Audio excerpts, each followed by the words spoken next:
Welcome back to my channel. Today we are going to be talking about all of the science books that I have on my TBR as a scientist. Today we're drinking a blueberry and ginger kombucha, which is one of my favorite drinks ever. They have this in my office at work and I'm obsessed with them. Hopefully, if you guys have been watching my first ever YouTube video, then you guys know I am a biomedical scientist.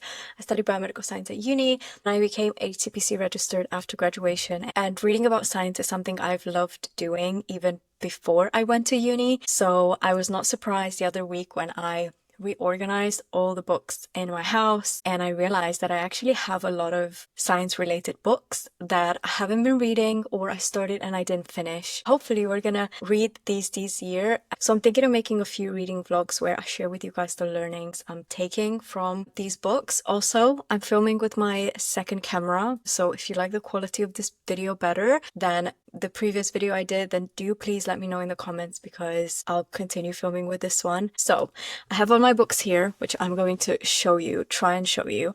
There's actually quite a lot, but I'll be walking you guys through all of these books and what they're about. We're going to be reading the back. I only read one of these books, but I'm still going to include it because I thought it was really good. So if you're looking for like some science book inspo and you don't know what to go for, here are the kind of things that I'm interested in and hopefully you guys will be interested in as well. Okay, so we're starting in no particular order with The Idiot Brain. A neuroscientist explains what your head is really up to. So as someone who did neuroscience modules in uni, neuroscience is like one of my favorite topics to talk about. Like anything brain related I will be reading. So I think I started reading this book and I just didn't finish it. And I feel like I read a lot of fiction books and I feel that they keep me so much more engaged. Whenever I read one of these books, I get easily distracted and then I completely forget about it. So hopefully having this channel now, you guys are going to hold me accountable to reading as many of these books as possible. But if you haven't heard of this book, let's read the back. This is what it says. Motion sickness, nightmares, forgetting people's names. Why did I walk into this room? Question mark. For someone supposedly so brilliant and evolutionarily advanced, the human brain is pretty messy, fallible, and disorganized. In The Idiot Brain, neuroscientist Dean Burnett celebrates the imperfections of the human brain in all their glory and the impact of these quirks on your daily lives. Expertly researched and entertainingly written, this book is for everyone who has wondered why their brain seems to be sabotaging their life and what on earth is it really up to. So that sounds to me really, really good, and I really look forward to basically reading this book and figuring out what is wrong with my brain. I really struggle with motion sickness. Actually, there's a very funny story of me literally throwing up in an Uber because the motion sickness was so bad and I just can't do anything about it. So understanding why that happens to me is very appealing because I've been through a lot. Book number 2 is What If by Randall Munroe. So this one says serious scientific answers to absurd hypothetical questions, which sounds again very exciting. So the back says, what if one man decided to answer all the unanswerable questions using science? How long could a nuclear submarine last in space? What would happen if absolutely everyone jumped at the same time? What if my DNA vanished? How could we build a Lego bridge between London and New York? What are the odds of meeting my soulmate? How many humans would a rampaging T-Rex need to eat each day? Welcome to the mind-blowing world of what if. So I loved this book specifically because I feel like I've lived 2 lives. One is my science life, being a scientist, working in the lab, doing biomedical uni. And my other life is the current life I live, which is quite a creative one. So now I work in social media marketing and I also have this YouTube channel, but I also post on social media. So I've always felt like I've been both a scientist and a creative. And I've really struggled to mix these two because being a scientist doesn't really lead to a lot of opportunities for creative work. And also creative work doesn't lead to a lot of opportunities for science. So hopefully this book feels like it's the mixture between the two. It allows you to be quite creative and ask really creative questions while also trying to find scientific explanations for them. So this sounds really good to me and I really look forward to reading it. Cool. Next book on our list is Exercise by Daniel Lieberman, The Science of Physical Activity, Rest and Health. So this is really exciting. I really look forward to reading this because I love exercising. I've been weight training since I was in the first year of uni and I started running during COVID. Now I would say I'm pretty average at both. I don't think I'm blowing anyone out of the water with my exercise, and I'm not hitting any mind-blowing records.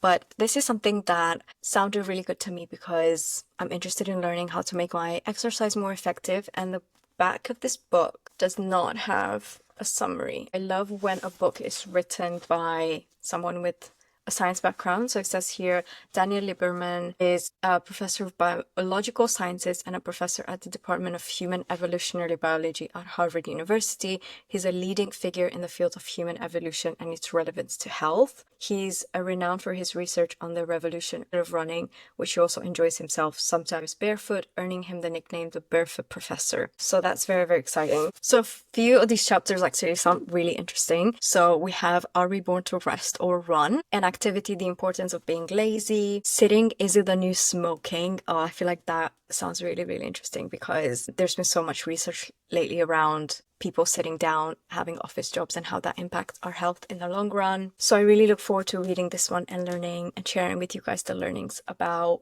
exercise. Next one is a massive one. I think you can literally take someone out with this one. And it's a biography on Oppenheimer. So this is what the book looks like. I think that cover is quite cool. This is a book that my boyfriend already owned. We both apparently really love science books. So when we got together, this is something we get to share our books, and this is one of his. And if you've seen the Oppenheimer movie, then hopefully this is going to provide more context on an already relatively known and popular story. I do have periods where I really, really enjoy biographies. I think my favorite one to this day, which is not a science one, is Shoe Dog by the founder of Nike.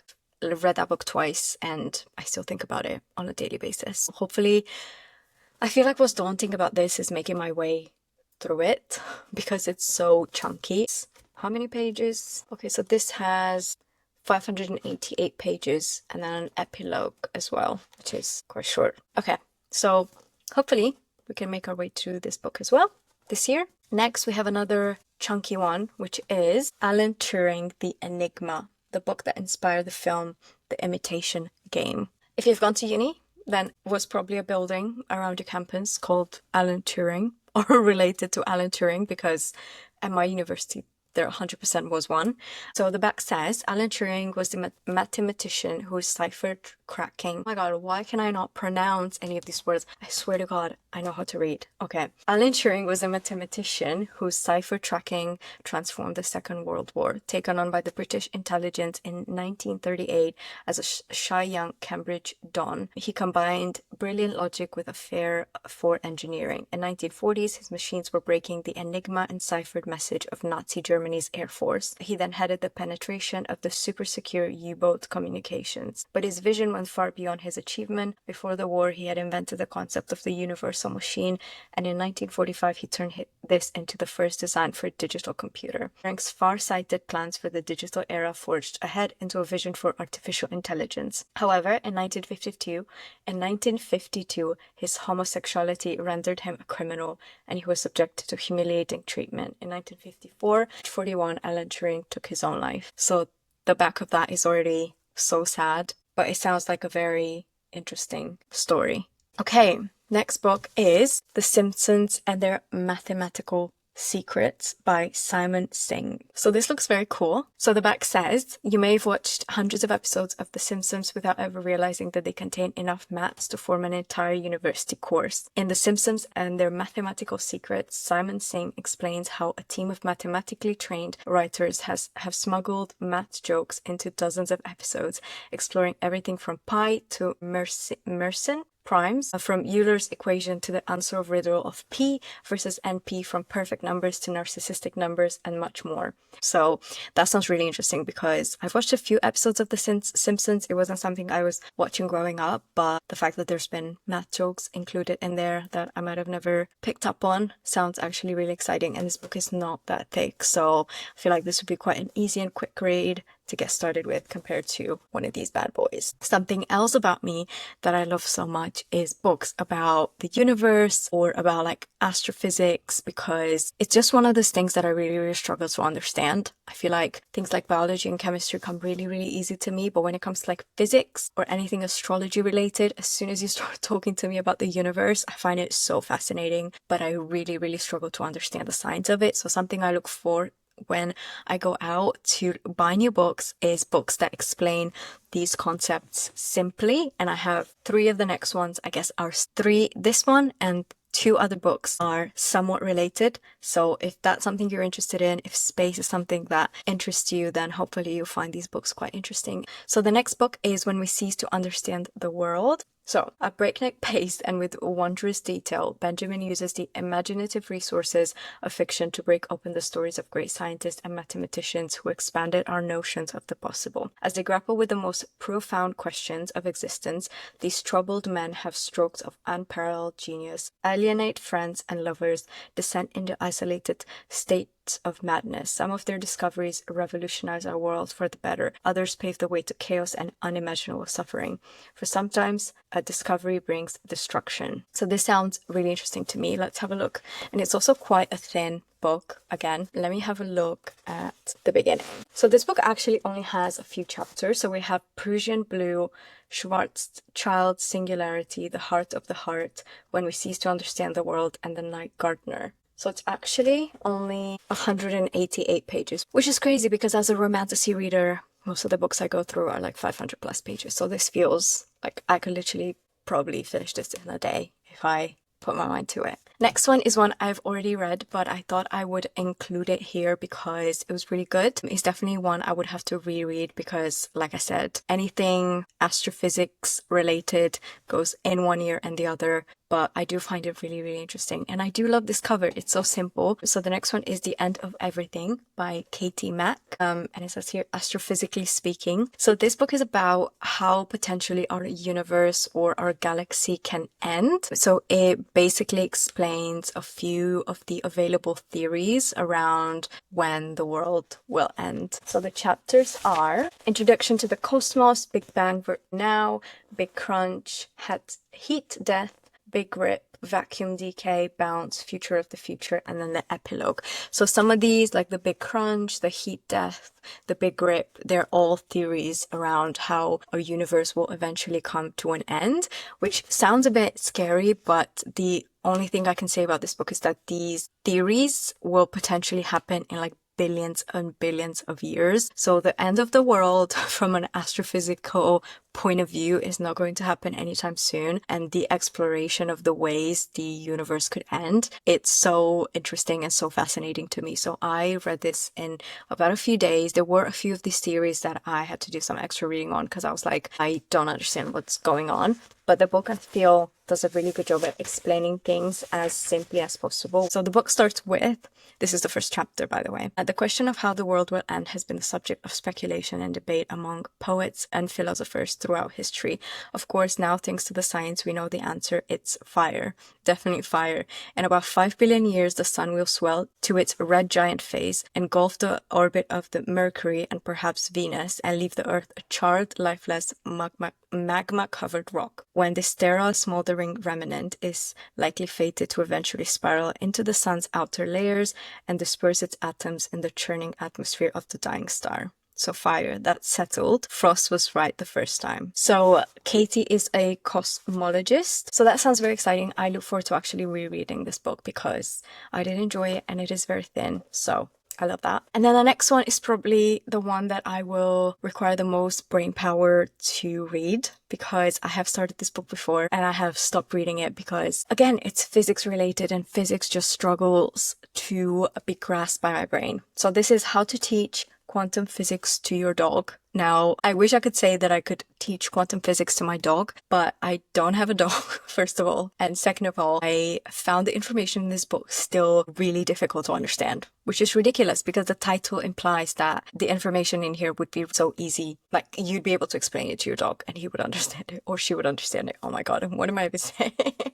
Okay, so the back says, Emmy is no ordinary dog. When adopted for the shelter by physics professor Chad Orzel, she became immediately fascinated by his work. Could she use quantum tunneling to get through the neighborhood's fence? This international bestseller, Orzel explains the key theories of quantum physics, taking Emmy's anarchic behavior as a starting point. From quarks and gluons to Heisenberg's uncertainty principle, this is a uniquely entertaining way to unlock the secrets of the universe. And someone's quote here says, it's hard to imagine a better way to grasp basic quantum physics. So if you're interested in quantum physics, I don't know if I recommend this as the first book you read because I did find it a bit difficult, but I will try again to make my way through this. But if you are into quantum physics and you want a very unique take, then maybe this is definitely the book for you. I just opened it to like a random page, and I feel like these are the sort of things that I found quite difficult to like understand. Like when it gets to these sort of pictures, you're kind of losing me, but maybe I need to read something else. So if you're into quantum physics and you've read this, let me know what you think.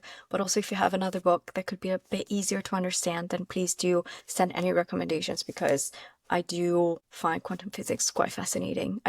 My brain just can't understand it as easy as biology or chemistry. So I think those are all of my books that I've pulled from my shelves for you guys. So let me know if you found this video helpful or useful. And if you want to see a reading vlog of me going through these and sharing with you guys all of the learnings and all of the things I'm gathering from them, because I do think they're all quite interesting books, and I think my goal is to read all of these this year, which is, I guess, quite ambitious because I do tend to lean more towards romantasy and fiction books, but these are also a category of books I love, and I think being a scientist just hits so much closer because I want to stay very much in touch with my scientist side, even though I do a more creative career now. So let me know if you like this video, please subscribe, and I'll see you in my next one.